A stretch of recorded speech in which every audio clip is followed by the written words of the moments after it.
Կառավարության ծրագրում եւ ընդ որում կառավարության ծրագրի նախաբանում հստակ գրված է, որ Հայաստանի Հանրապետության ժողովրդի առաջ կառավարության ստանձնած մեծագույն պարտավորությունը տարածաշրջանում խաղաղության էջը բացելն է եւ խաղաղություն հաստատելը ըստ էության մեջբերումս եթե բառացի չէ իմաստային ճիշտ է, այսինքն մենք հստակ արձանագրել ենք եւ ձեր ասածին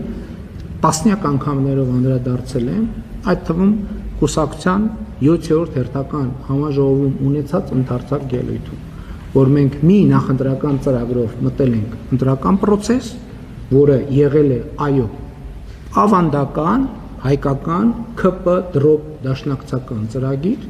բայց մենք լրիվ ուրիշ ծրագրով դուրս ենք եկել, որովհետև այդ ընթացքում Հայաստանի Հանրապետության քաղաքացիները եւ հատկապես քաղաքացիներից այն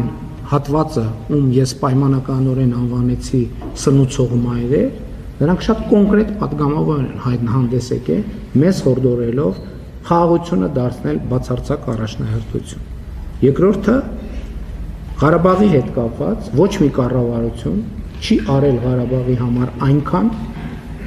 որքան արել է մեր կառավարությունը եւ դա թվերով տեսանելի եւ ապացուցելի։ Եվ ուզում եմ արձանագրել, որ Հայաստանի Հանրապետության կառավարությունը ամեն ինչ արել է եւ ձեր ասած ուժերն էին, որ տոնում էին Ղարաբաղում իշխանություն վերցնելը, որ հեսա տեսեք ինչ են անելու եւ նրանց իշխանություն վերցնելու բոլոր հիշում եք, ես իրադարձությունները չնկարագրեմ, ընդամենը օրեր հետո ամեն ինչ ավարտվեց։ Հիմա այդ ձեր ասած նույն ուժերը, բացարձակապես նույն ուժերը, նույնը ուզում են անել Հայաստանի Հանրապետության հետ։ Խորհրդարանական ընտրությունների արդյունքներով։ Բացարձակապես նույնը։ Մի միլիմետրի տարբերություն չկա նրանց մտադրությունների մեջ, այն ինչ որ նրանք արեցին, խորհրդարանում շնորհավորում էին իրար մարդիկ, որ Ղարաբաղում իշխանությունը վերցրել են, հիմա տեսեք ինչ են անելու։ Տեսանք թե ինչ են անելու։ Մենք հստակ ծրագիր էինք առաջարկել եւ այդ ծրագիրը մերժվել է հենց ձեր ասած ուժերի հորդորով եւ ուժերի ներկայացուցիչների կողմից, ովքեր Լեռնային Ղարաբաղում ստանձնել էին իշխանություն։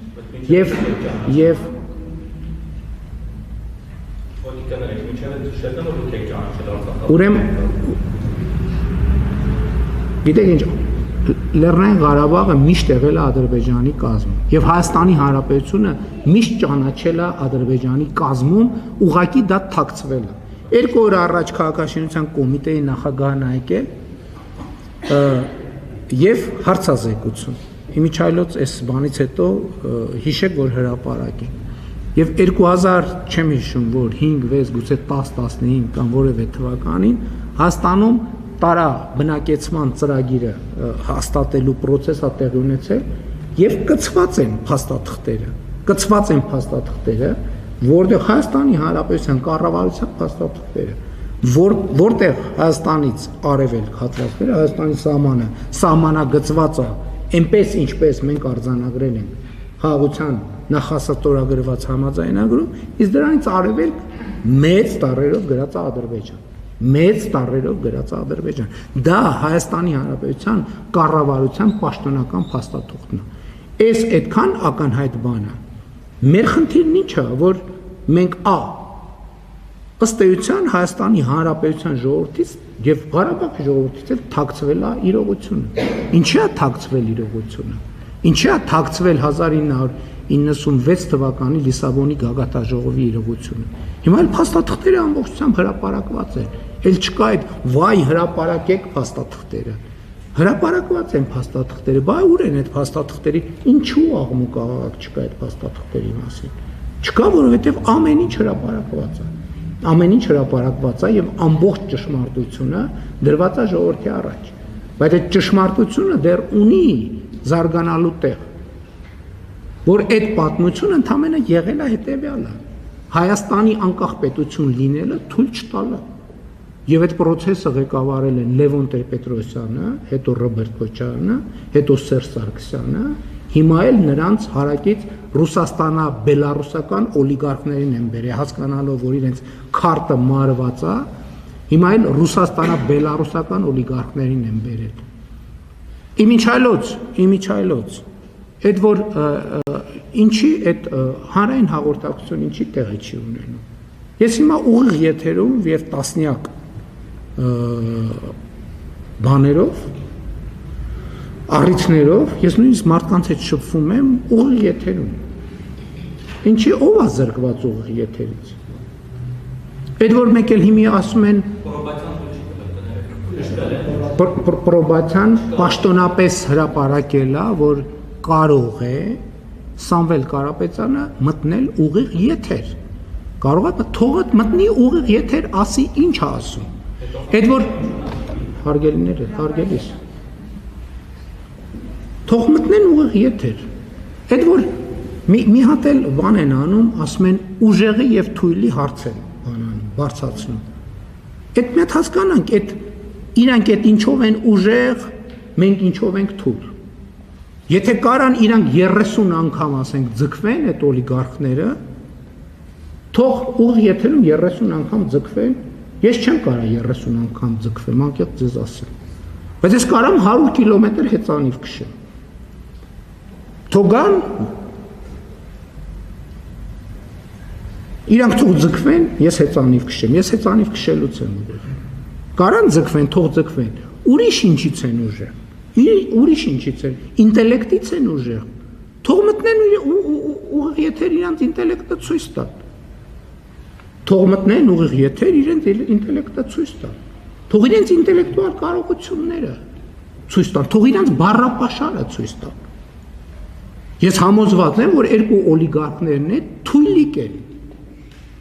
Եվ վերլուծական մտքով, եւ բառապաշարով։ Եվ ես կարծում եմ, որ եթե դա որևէ մեկը ապացուցված չի համարում, դա շատ հեշտ է ապացուցել։ Իրանք ուժեղ են իրենց աշխատած փողերով, իրենց փողերը աշխատել են իրենց կոռուպցիոն պապաների միջոցով։ Իրանք թույլ են, որպես բիզնեսմեն, իրանք թույլիկ են ուղղակի։ Եվ իրանք հիմա հասկացել են ինչ։ Հասկացել են, որ տնտեսական դաշտը հավասարվում է, եւ իրանք հայտնվելու են եւ հայտնվում են շարունակաբար այն կարգավիճակում, ինչ կարգավիճակում արժանի է։ Այդ մարդիկ իրանց փողերի մի հսկական մասը իրանց չի, օտար երկրյա կոռուպցիոն համակարգերինն է եւ իրանք ընդամենը կառավարիչներ են բավականին թույլ։ Այդ մարդիկ դուք հիշում եք բանի հանրահայտ Պրիգոժինի բանը կադրը Ռուսաստանի նախագահի առաջ Ռուսաստանի նախագահին ուտելիք մատուցել։